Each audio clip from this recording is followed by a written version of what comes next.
बहुत बहुत धन्यवाद सर।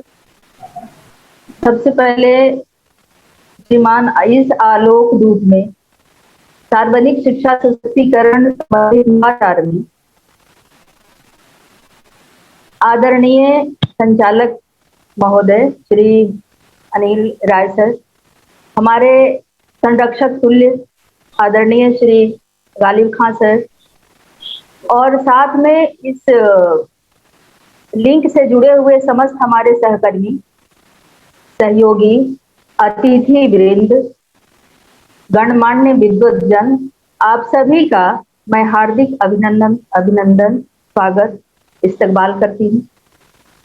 सबसे पहले तो मैं इस बात का धन्यवाद आप लोगों को देना चाहती हूँ कि इतने बड़े फलक पर, राज्य स्तरीय इस फलक पर एक प्लेटफॉर्म साझा किया है हम लोगों को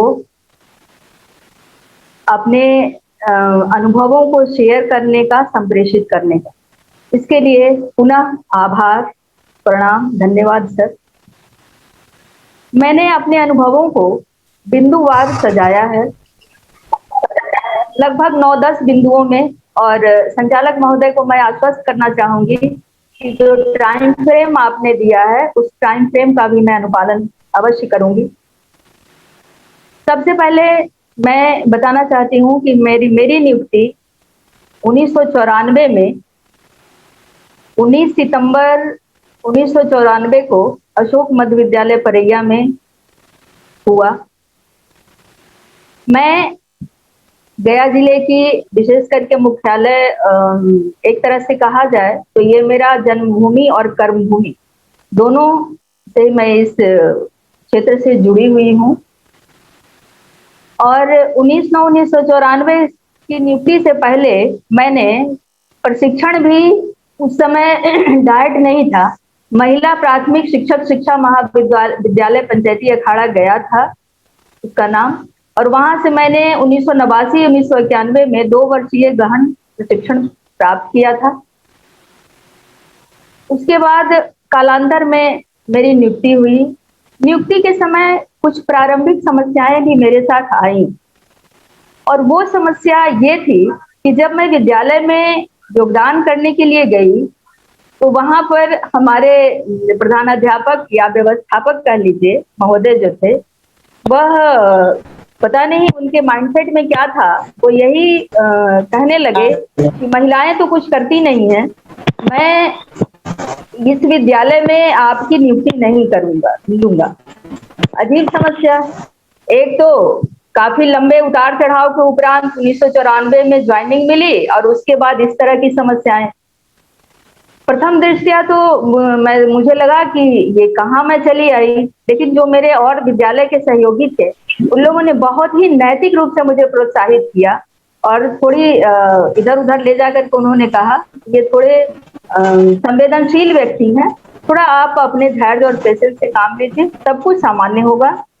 और ये जैसा कहते हैं वैसा प्रारंभिक अवस्था में आप थोड़ा सा इनकी बात को मान लीजिए, सीनियर भी हैं, अच्छा लगेगा इनको। खैर, उन्होंने मेरे सामने कुछ चैलेंजेस रखे, जैसे मेरे पास संस्कृत का ही शिक्षक जो है वो त्याग पत्र दिए हैं, रिटायर किए हैं, तो आपको ये विषय पढ़ाना होगा, ऐसे आपको करना होगा, वगैरह वगैरह बहुत सारी समस्याएं। मैंने उनको कहा, मैंने उनको आश्वस्त किया कि अगर आपको यही लगता है तो मैं इन समस्याओं, आपकी समस्याओं का निवारण भी करने का प्रयास करूंगी, और आप मुझे वक्त दीजिए। उन्होंने क्लासरूम ट्रांजेक्शन के दरमियान मुझे समय दिया, और मैंने जो जो उनकी संदेह, सारे संदेहों का लगभग कोशिश किया निवारण करने का, और इस तरह मैंने ज्वाइन किया अशोक मध्य विद्यालय परैया में। और उसके बाद जब ज्वाइनिंग किया तो उसके बाद एसएल, हम लोगों को 2 दिन का जो एसएल मिलता था उसके लिए उन्होंने काफी जो है जद्दोजहद किया कि नहीं ये कैसे होगा भाई, अगर आपको जाना है तो आप जाइए, लेकिन आने के बाद आपको अनुपस्थिति पुस्तिका में आपको हाजिरी बनानी होगी। मैं भी थोड़ा सा दूसरे सिस्टम में थी, पली बढ़ी या जो कह लीजिए, मैंने कहा ऐसा कैसे होगा, अगर बाय दी वे कोई चले आए तो फिर मैं क्या करूंगी। फिर खैर उसका भी बड़ा मुश्किल हुआ, उस समय हमारे पदाधिकारियों का भी सहयोग मिला, कॉलेज रजक उस समय हमारे आरडीडी एरिया ऑफिसर हुआ करते थे, और उस वक्त उन्होंने बहुत मुझे सहयोग दिया। गए, फिर ये भी समस्या का निवारण हुआ। 2-3 और महिला शिक्षिकाएं थी, उन लोगों ने भी काफी महसूस किया, रिलीफ महसूस किया। इस तरह से मैं उसमें वहां पर अपने आप को एडजस्ट करने के लिए हर संभव प्रयास करने लगी। उसके बाद जब मैं वहां विद्यालय में ज्वाइन की तो मैंने देखा, चेतना सत्र में देखा कि मुश्किल से कक्षा 1 से 8 तक का वह विद्यालय था, मुख्यालय का विद्यालय था। यद्यपि वहां मात्र जो है 78 बच्चे उपस्थित हुए। एक अजीब विडंबना मेरे सामने आई कि कहा मैं ये कल्पना की थी कि मिडिल स्कूल है, बच्चों का भरमार होगा, और यहाँ जो है एक अजीब परिदृश्य देखने को मिल रहा है। खैर, जब मैं क्लासरूम ट्रांजेक्शन के लिए जब जाती थी तो मेरा एक ही मोटो हुआ करता था, और वह था कि मैंने गहन प्रशिक्षण के दरमियान यह जाना था, सीखा था कि नवाचार होते हैं, जो आनंददायी शिक्षण होता है, गतिविधि आधारित जो शिक्षण होता है, उस शिक्षण का अगर हम कक्षा में उसका संप्रेषण करें तो हम वांछित उपलब्धियों को प्राप्त कर सकते हैं। और यही मैंने वहां भी किया। पाठ टीका का निर्माण मैं क्लासरूम में जाने से पहले कर लेती थी। हालांकि इस पर भी बहुत सारे जो हमारे पुराने सहकर्मी थे, कमेंटबाजी तो बहुत होता था, लेकिन फिर भी मैंने इन सारे कमेंट व्यंग्यों का कोई मेरे पर असर नहीं पड़ा। मैंने वही किया जो मेरा दिल अलाउ करता था, और मैं कोशिश ये करती थी कि वो एक तरह से परैया जैसा जो क्षेत्र था, जिस समय मैं ज्वाइन की थी, कम्युनिकेशन का कोई साधन नहीं था। सिर्फ रेल की एक सुबह में और एक उधर से बैक में 2 साधन थे, जिससे मैं सुबह 7 साढ़े 7 बजे घर से निकल जाती थी, और उधर से 4DG एक ट्रेन थी जिससे मैं वापस आती। प्रारंभ में परेशानियां, आने जाने की परेशानी, छोटे छोटे बच्चों की परेशानी, काफी परेशानियां थी। फिर भी एक चैलेंज लेकर के मैंने इस परेशानी को परेशानी नहीं समझा, बल्कि मैंने ये समझा कि हो सकता है ये एक चैलेंज है, और इस चैलेंज को मैं कितनी निपुणता से निभा सकती हूँ। और मैंने यही किया भी, पाठ का निर्माण किया, समय सारणी उसमें दिया, और कोशिश हमारी ये हुई कि जो बच्चे हैं हमारे, उन बच्चों को मैं TLM के रूप में, जिस TLM की चर्चा अभी नुसरत प्रवीण ने किया, वो TLM का मैं बच्चों को ही TLM के रूप में प्रयोग करने का काम करती थी, क्योंकि मेरे पास कोई संसाधन भी नहीं था उस क्षेत्र में। आना जाना सब बच्चों की जिम्मेवारी, परिवार की जिम्मेवारी, और साथ में कक्षा की इतनी बड़ी जिम्मेवारी, जहां सुबह होते ही आप 7:30 बजे की 7:30 की गाड़ी पकड़ने के लिए 6 साढ़े 6 बजते तैयार होकर के स्टेशन पहुंचना होता था, और उधर से लौटते कम से कम 7-8 तो बज ही जाया करता। इसी में हमारे जो सिस्टम था वो चलता रहा। आवागमन की समस्याएं भी चलती रही, लेकिन बहुत ज्यादा पुरुषों के द्वारा टॉर्चर होना मुझे अच्छा नहीं लगा। मैंने सोचा कि ये आने जाने वाली समस्या है, अगर इस समस्या से मैं छुटकारा पा लूं तो मैं बच्चों को काफी समय दे सकती हूँ। और इसके लिए मैंने क्या किया कि मैंने अपने छोटे छोटे बच्चों समेत स्कूल के बगल में ही एक कमरा ले लिया, और वहीं पर अपने आप को व्यवस्थित कर लिया। व्यवस्थित करने के उपरांत मुझे समय काफी मिलने लगा, और मैं अपने आत्मबल से अपने क्लासरूम ट्रांजेक्शन करती रही, कमेंटबाजी सुनती रही, लेकिन उससे मुझे कोई अंतर नहीं पड़ता था। उसके बाद जहां तक जब लोगों के सामने ये मैसेज गया कि एक नई मुझे लोग वहां पर नैकी मैडम के नाम से जानने लगे थे। नैकी मैडम आई हैं, बहुत वो बच्चों के साथ इस तरह से करती हैं। जो हमारे अभिभावक थे, उन अभिभावकों का बहुत सहयोग मिला मुझे, और उन लोगों का जो एक तरह से प्रेम था मेरे प्रति, कि मैं अकेली वहां, हस्बैंड भी पहले बाहर में ही इधर उधर, चूंकि ससुराल मेरा बनारस है तो रहते थे, लेकिन फिर भी बच्चों के साथ मुझे उनके बीच में किसी प्रकार की असुविधा नहीं हुई। कालांतर में ये भी फिर मेरे साथ ही रहने लगे, क्योंकि अकेले आखिर कितने दिनों तक रहा बच्चों के साथ मैं इस जिम्मेवारी को झेलती। बाद में ये भी साथ में ही रहने लगे, और इस तरह से मैं अपने मुकाम को हासिल करती गई। बच्चों से, अभिभावकों से मुझे प्यार मिलता रहा, संख्या बढ़ती रही, और यकीन नहीं करेंगे कि मैं जब वहां से ट्रांसफर हुई, क्योंकि मेरी स्थिति बहुत विकट हो गई थी, कुछ परेशानियां बीच में आ गई थी शारीरिक, ऑपरेशन वगैरह के को लेकर के। तो मैं जब यहाँ आई उस समय गया में, तो उस समय मैंने वहां संख्या लगभग 1100 के आसपास में छोड़ करके आई। आते समय सभी जितने भी अभिभावक थे, बच्चे थे, उन लोगों का यही रहा कि मैडम मत जाइए। लेकिन परेशानी तो क्या किया जाए, परेशानी थी, मुझे आना पड़ा, स्थानांतरण करवाना पड़ा। और इस तरह से मैंने उस संख्या को इतनी विषम परिस्थिति में आगे बढ़ाई। उन्हें शिक्षकों का भी सहयोग रहा, सिर्फ मैं अकेला तो कोई कुछ नहीं, अकेला जना भार नहीं फोड़ता। लेकिन धीरे धीरे शिक्षक भी मेरे नजरिए से, मेरे आत्मबल से वाकिफ हो चुके थे।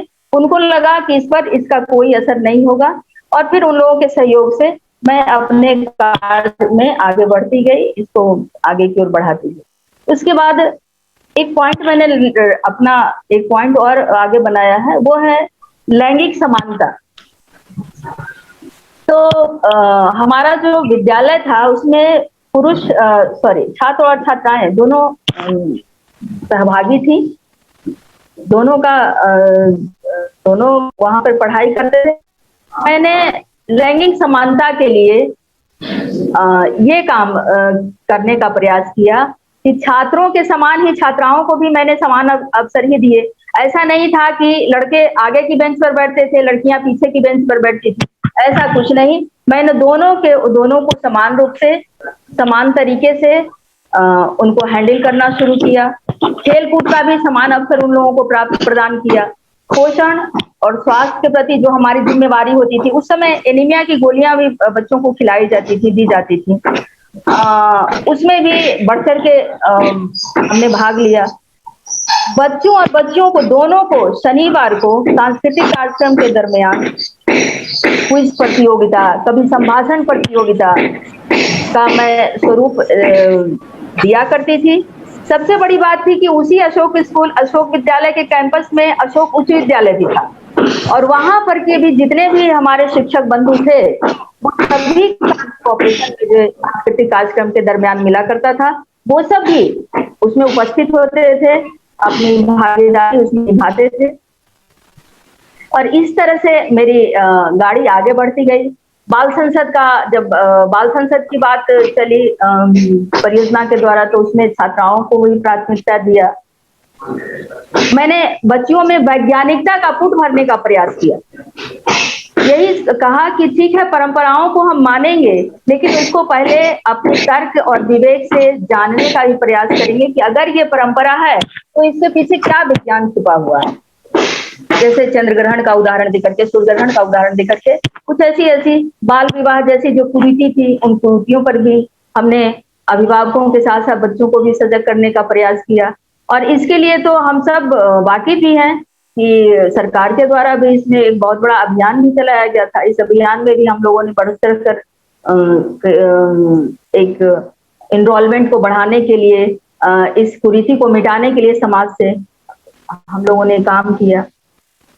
सामाजिक सुरक्षा की भावना को प्रबल बनाने के लिए भी हम लोग मासिक बैठक तो नहीं हो पाती थी रेगुलर, लेकिन हाँ 3 महीने पर लगभग जो अभिभावक होते थे उनकी बैठक बुलाने का प्रयास करती थी।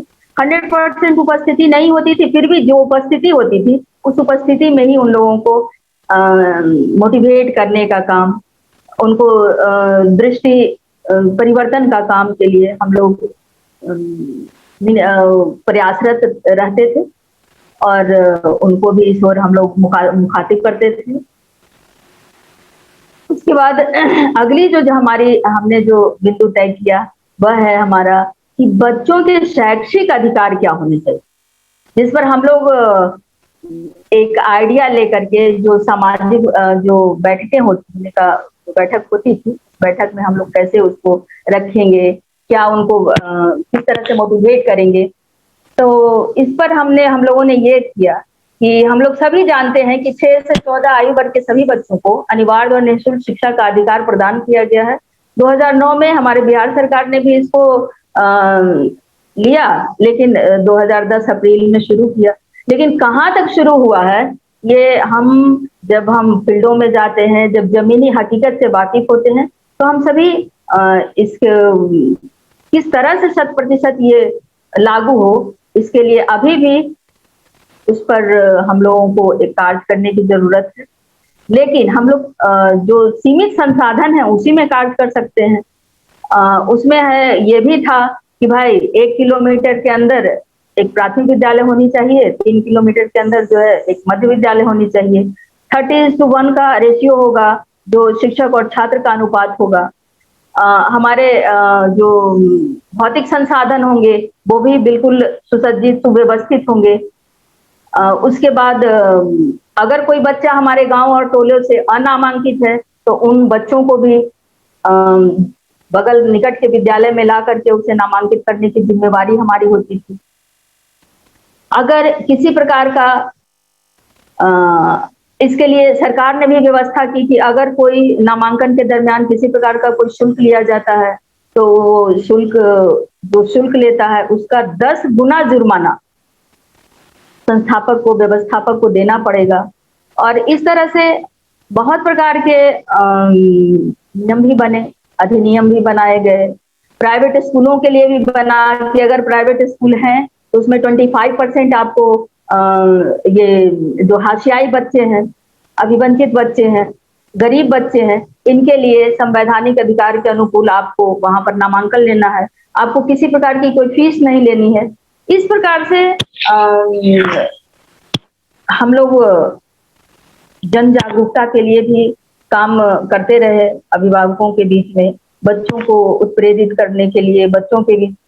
और इसी तरह से ये गाड़ी आगे बढ़ती गई। और जहां तक अगर हम इस की चर्चा कर रहे हैं शैक्षिक अधिकार की, तो वहां एक और अधिनियम आता है कि भाई नामांकन के दरमियान आपको बच्चों का टेस्ट नहीं लेना है। लेकिन जैसे मिलिट्री स्कूल है, नवोदय विद्यालय है और अन्य इस प्रकार के जो सरकार के द्वारा नामी गिरामी विद्यालय हैं, उनमें तो ये इसके बिना तो ये संभव ही नहीं है। अब इसका क्या सिस्टम है, अब तो आप विद्वत जन इस पर ज्यादा जो है अपना दृष्टि या फोकस दिया जा सकता है। उसके बाद बच्चों को कोई शारीरिक दंड नहीं देना है। बाल श्रम, भिक्षावृत्ति हम बच्चों से ना करवाएं, ये हम जन जागरूकता के लिए भी उनके बीच में ये बातें रखते थे। उसके बाद किसी भी प्रकार का अगर लड़का और लड़की है तो विभेद आपको शिक्षा शैक्षिक दृष्टिकोण से भी नहीं करना है। मैं बताते चलूं कि मेरी 5 बच्चियां हैं और छोटा एक बच्चा है, लेकिन फिर भी मैंने अपनी बच्चियों को बच्चों से पहले शिक्षित करके उनको अब ऊपर वाले की दया कहिए या अपने अभिभावकों का आशीर्वाद कि वो अच्छे अच्छे जगहों पर काबिज हो गई हैं। परेशानियां काफी आई, लेकिन इन परेशानियों के बीच भी रास्ता निकाल करके मैं इन कार्यों को अंजाम देती रही। अब एक सवाल मेरे सामने आया है कि आखिर हम इतनी बातें जो कर रहे हैं वो समाज के बीच में भी करते हैं, हम क्षेत्रों में जा करके भी करते हैं, तो आखिर इस कार्य से हमारा जुड़ाव कैसे हुआ? तो इस सामाजिक कार्य से जुड़ाव हमारा इस प्रकार से हुआ कि मेरे फादर जो थे वो पोस्टल डिपार्टमेंट में एम्प्लॉय थे, लेकिन जब हम 5 बहनें और विशेष करके सबसे बड़ी मैं हूँ, मैं देखा करती थी कि वो पोस्टल डिपार्टमेंट में जॉब करते हुए भी जो आसपास के बच्चे थे उनको वो सुबह और शाम बुला लिया करते थे और निःशुल्क उन बच्चों को शिक्षित करते थे। इतना ही नहीं, मेरी माँ हाउसवाइफ थी, वो उन बच्चों को जो रिश्तेदारों के बच्चे होते थे वो भी भेज दिया करते थे कि नहीं आपके यहाँ रहेगा तो ये जो है थोड़ा पढ़ लिख जाएगा वगैरह वगैरह। उसे भी खाने बनाने खिलाने का काम वो बखूबी कर लिया करती थी, शिकन तक नहीं थी। तो मैं जब अपने विद्यालय के लिए गई तो एक ये भी मैंने काम किया कि जब मैं वहीं डट गई डेरा लेकर के, तो जो छोटे छोटे बच्चे थे और जो जागरूक थे, मैंने उनको ऑफर दे रखा था कि अगर आप लोग आना चाहते हो तो आप लोग आओ, और 2 घंटा जैसे 10 बजे से, अगर पहले तो 10 बजे से स्कूलिंग होती थी, तो आप लोग 8 बजे आ जाओ, और 1.5 घंटा 9:30 बजते बजते आप लोग हमसे आप जो सीखना चाहते हो सीख लो। और मैं ये काम भी करती थी। शायद यह भी एक फैक्टर रहा होगा नामांकन वृद्धि का, हो सकता है। तो ये मैं इस तरह से अपने पिता के, कहिए कि उनके जनरेशन या जो कह लीजिए उसके अनुकूल मैं इस सामाजिक कार्य को करने के लिए तत्पर हूँ। और आज भी मैं चैलेंज करती हूँ कि जो बच्चे आज भी मुझसे लाभान्वित होना चाहते हैं, अगर मैं जाती हूँ फील्ड में भी, और मैं बच्चों को कहती हूँ कि अगर आपको तैयारी करनी है, चाहे वो नवोदय का हो या सैनिक का हो या जहां भी जाना हो, और अगर हमसे किसी प्रकार का एकेडमिक सहयोग आपको चाहिए, तो मैं उसे देने के लिए देती हूँ। और अब तो ये जूम सिस्टम हो गया है, मेरा टेक्नोलॉजी इतना डेवलप कर गया, तो मैं उस माध्यम से भी शिक्षा सेवकों को मोटिवेट करती हूँ, बच्चों को मोटिवेट करती हूँ, जो जितना हो पाता है मैं वो करती हूँ। अब ये जो आज मैं एक इस सर, गालिब सर जानते हैं, मैं 2009 से मुख्यमंत्री अक्षर आंचल योजना के दरमियान से जुड़ करके कार्य करती रही। और इस कार्य की पृष्ठभूमि कुछ इस प्रकार से है कि मैं प्रशिक्षण देने के लिए अक्सर बीआरपी के रूप में मेरा नियुक्ति हुआ था, होता था। उस समय डीएससी सर, उस समय डीएससी का पोस्ट था जब ये योजना लॉन्च किया था, और रंजीत सर हमारे डीएससी थे, उन्होंने मुझे बखूबी इस काम के लिए प्रतिनियुक्त कर दिया था। सॉरी, बीआरसी में थी तो उनका जिम्मेवारी उन्होंने दिया था कि आप इस प्रशिक्षण को आप ही अपने तरीके से पूर्ण कीजिए। और उसके लिए मैं अकेली पूरे जिला के सिस्टम को, चाहे वो डुमरिया हो चाहे इमामगंज हो, मैं जाती थी। और उन जो थे हमारे शिक्षक, वही पहले शिक्षक ही जो है इसके बुनियाद में शिक्षक थे, जो अपने शिक्षण काल के बाद 1.5 से 2 घंटे अपने पोषक क्षेत्र के महिलाओं को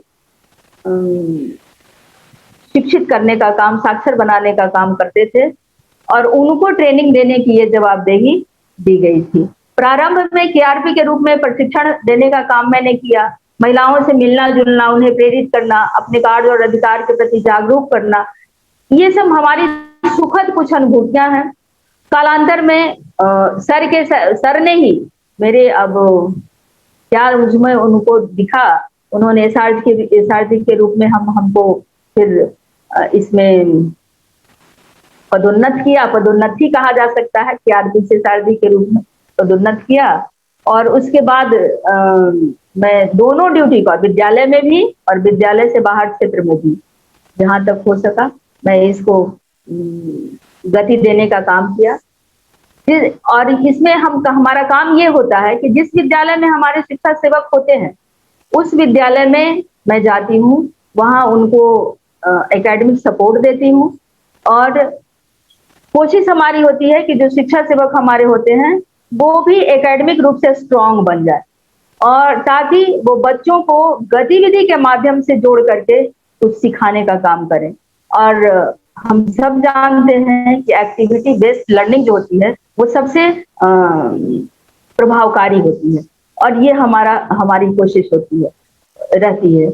उसके बाद जब शिक्षा सेवक से मिलती हूँ तो शिक्षा सेवकों को साथ लेकर के, भाई क्योंकि महिला है और कम्युनिकेशन का तो परेशानी हम लोगों के साथ बहुत बड़ी परेशानी होती है, उन्हीं लोगों को साथ लेकर के मैं उनके पोषक क्षेत्रों में जाती हूँ, महिलाओं से बातचीत करती हूँ, उनको उनके अधिकार को के बारे में उन्हें जागरूक करने का प्रयास करती हूँ। और जब मैं जागरूक करती हूँ तो मेरी कोशिश होती है कि मैं खुद का उदाहरण उनके सामने प्रस्तुत करती हूँ, और ये मेरा लैंग्वेज होता है कि भाई मैं भी आप ही की तरह हूँ। लेकिन अगर मैं कुछ बोल रही हूँ तो ये बोलने का सारा श्रेय किसको जाता है? पुस्तक को, किताब को, दूसरे शब्दों में कह लीजिए शिक्षा को, तो कम से कम आपने जो नहीं किया, ये अपनी कमी को अगर आप बच्चों में पूरा कर लेते हैं तो ये आपकी सबसे बड़ी उपलब्धि है। साथ ही आपको सरकार के द्वारा जो योजनाएं आपको जिन योजनाओं से आपको जोड़ने का प्रयास किया जाता है, उन योजनाओं को आप अगर नहीं लेंगी तो कोई बिचौलिया इसमें लगेगा। तो हम अपनी योजना सरकार के द्वारा दी जा रही योजनाओं को कैसे लाभान्वित होंगे, इसके लिए भी आपको बुनियादी रूप से साक्षर होने की जरूरत है, संवैधानिक रूप से सशक्त होने की जरूरत है। और इस तरह से कुछ उदाहरण ऐसे होते हैं जिनको मैं उनके सामने रखती हूँ। और फिर प्रारंभ में तो परेशानियां आती हैं, लेकिन बाद में फिर मुझे अच्छा रिजल्ट आता है, मुझे अच्छा लगता है कि मैं कुछ इस वर्ग के लिए कर रही हूँ। और कह लीजिए कि एक तरह से मुझे आत्मबल मिलता है अपने कार्यों को करने के लिए। और सरकारी योजनाओं का लाभ लेना देना, तो उन लोगों को मैं प्रेरित करती हूँ कि छोटे छोटे अगर आप कुटीर उद्योग जैसे सिलाई है, बुनाई है, कढ़ाई है, पेंटिंग्स है, मोमबत्ती निर्माण है, अगर ये सब आप समूह निर्माण से भी महिलाएं हमारी बहुत जुड़ी हुई हैं, जीविका का नाम भी हम लोगों ने सुन ही रखा है, उनके साथ भी कार्य करने का मौका मिला। तो इन सब के सहयोग से अगर हम उनको स्वावलंबी बनाने का काम करते हैं, उनके आत्मबल को बढ़ाने का काम करते हैं, तो हम समझते हैं कि विकास, जिस विकास की हम बात कर रहे हैं, वो बहुत नजदीक होगी। और हमारी महिलाएं जब सशक्त होंगी तो निश्चित रूप से वो अपने अधिकारों को भी लेंगी और इसके लिए आगे बढ़ेंगी। इसके बाद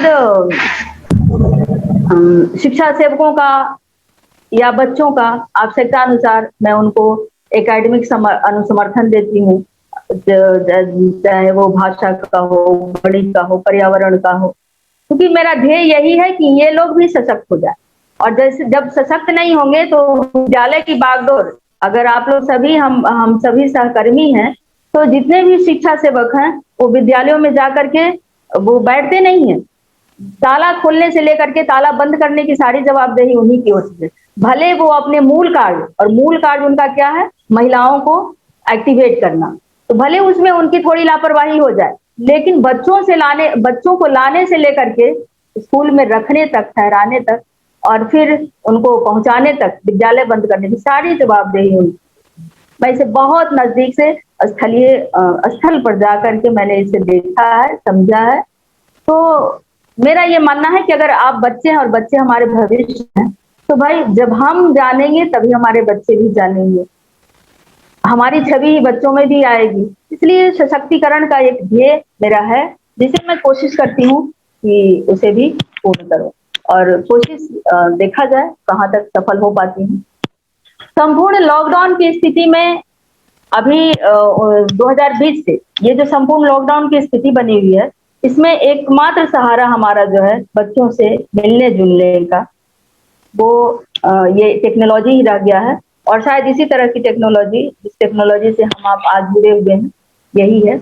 और कोशिश होती है हमारी कि हम उन लोगों के साथ इसी तरह से जुड़े, कुछ करें। कुछ मैंने अपने दुखांत और सुखांत अनुभवों को भी नोटिस किया है, और वो यह है कि अगर हम अपने अनुभव को शेयर करना चाहते हैं, तो वह है कि सामाजिक जीवन में सरकार द्वारा बहुत सारी योजनाएं संचालित की गई हैं। जैसे माध्यमिक स्तर पर छात्राओं का नामांकन है, ठहराव है, उपलब्धि है। इसमें जो छात्राओं का नामांकन है, जैसा कि नुसरत ने जिस छात्राओं के नामांकन पर बल दिया, तो छात्राओं का नामांकन जो है, अगर आप देख ले मीडिया का सिस्टम को उठा करके देखें, अखबार को, तो गया वो बढ़ा है। और जो मीडिया कर्मी थे उन्होंने आकर के खुद इस बात को स्वीकारा है कि शायद ये जो अभियान चल रहा है, ये अभियान छात्राओं के नामांकन की प्रगति में एक मील का पत्थर साबित हुआ।